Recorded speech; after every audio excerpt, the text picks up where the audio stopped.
Hi everyone, thanks for joining and welcome to the Snakemake series. Marcus here. In this video we will dive into the concept of rule, arguably the most important concept within Snakemake. So let's get started. Here we have a very simple rule that I name rule copy, which simply makes a copy of the a.txt file into the same folder and renames it a_copy.txt. So we launch the pipeline and surely enough get the a_copy. Now let's try to see what happens if we mess up with the input.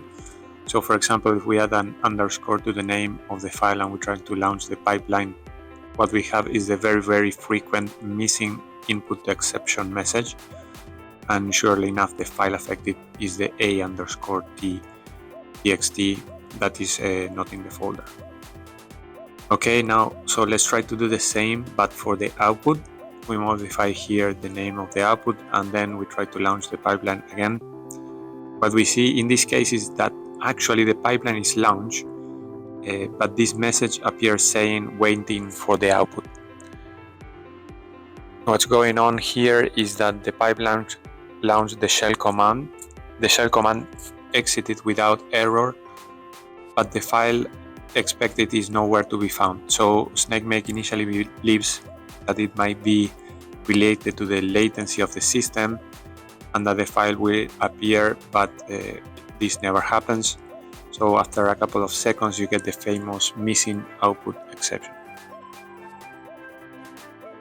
Now let's try to mess up with the shell command. What we will do here is to modify the command in such a way that the file is actually copied, but then I add some nonsense so that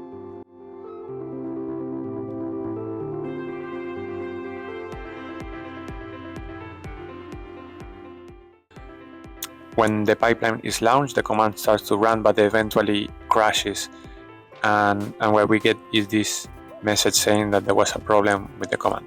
Something interesting that happens in the process is that while running the command, the a_copy file is actually generated, but since the command exits with error, Snakemake removes this expected output, in this case the a_copy.txt file, since it's suspected to be corrupted.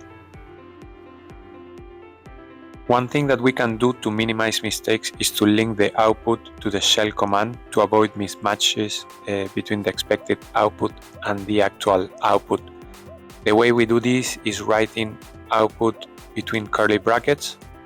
This is how we specify variables in Snakemake in general. If we go ahead and launch the pipeline, we find again that we generate the a_copy.txt file. Snakemake allows us to visualize what is actually being run when we put this variable just by adding the -p parameter when we launch the pipeline. So if we go down, we can find the command run was actually the one intended, where the output in curly brackets was replaced by the desired file. And as you can guess, the same can be done for the input. When Snakemake launches a pipeline, it tells us the reason why. This is very informative. In this case, it was not a missing output file, but a change in the script, as you can see.